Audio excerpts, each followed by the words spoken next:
ازيكم عاملين ايه؟ يا رب تكونوا بخير. تعالوا نعمل مع بعض حاجة خفيفة تنفع غدا وعشاء وسريعة بعد تعب بقى العيد والفتة وكل الحاجات دي. بسم الله والصلاة والسلام على رسول الله. يلا نبدأ. دي جبنة، اي ميكس جبنة عندك في البيت، على شوية زعتر، اي ميكس، اي جبنة عندك، قريش، جبنة موتزاريلا، اي جبنة، فمكات، اي حاجة.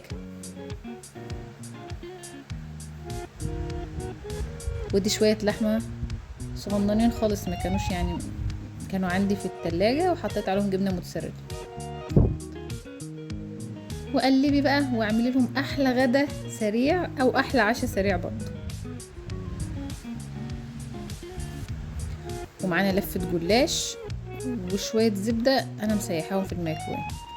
هنبدأ بقى ندهن زبدة راق راق، ولو حابة راقين عادي مفيش مشكلة، يعني انا عملت كل اتنين مع بعض لانها كانت يعني ايه، كانت حالتها صعبة شوية.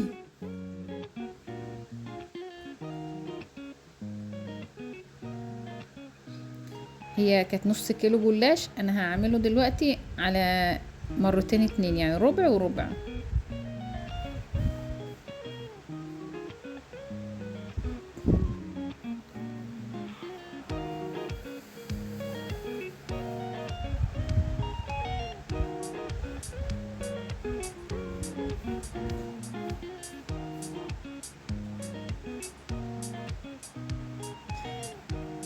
هنفضل بقى كده راق راق، انا عملت اتنين، انتوا بقى اعملوا، لو هي فكه معاكم شويه لفه الجلاش اعملوا كل راق راق. مفيش عادي، هما اتنين لازقين في بعض مفيش مشكله. لو اول مره تشوفوني، ده مطبخ سعاد، هكون مبسوطه جدا لو دعمتوني واشتركت في القناه وحطيتوا كومنت.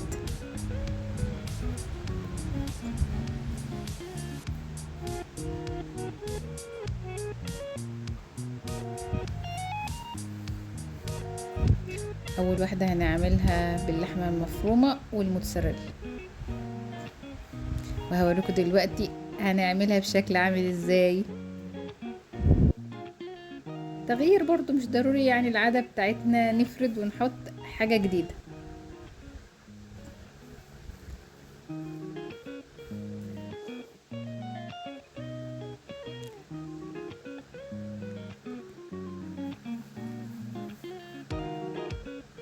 هنلفه مع بعض دلوقتي زي الرول بالظبط.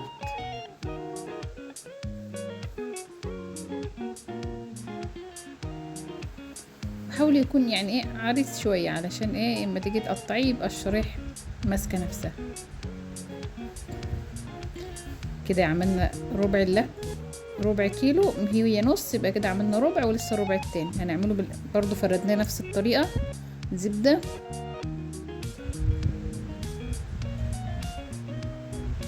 هنحط بقى الجبنة بالزعتر، عايزة تحطي اي نكهة فيها حطي، عايزة تحطي زيتون حطي، عايزة تحطي فلفل حطي، بس انا بعملها كده عشان خاطر الولاد هم ما بيحبوش اي حاجة تانية معايا يعني.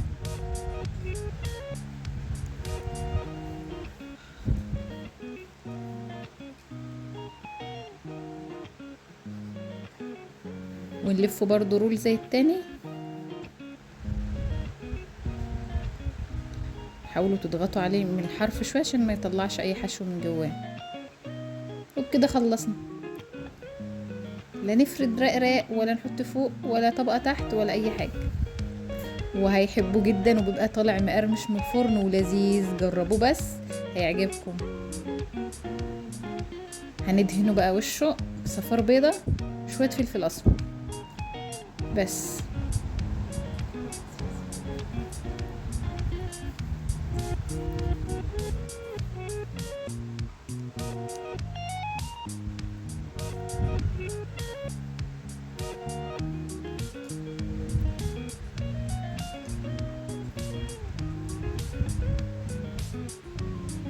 حاولوا بقى وانتوا بتدهنوا تدهنوها كلها، يعني كلها يبقى لونها اصفر.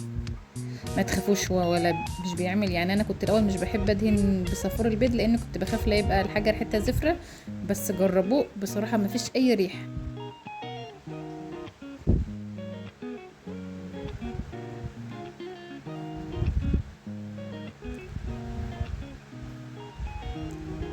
ندهن بقى كويس كويس.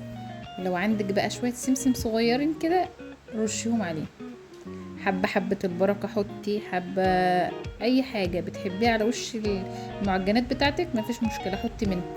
انا حطيت سمسم بصراحة، وحطيتها في الفرن.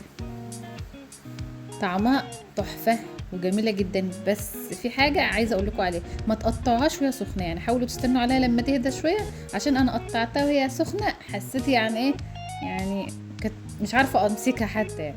وبالهنا والشفا على قلبكم. لو اول مرة تتابعوني حطوا لايك.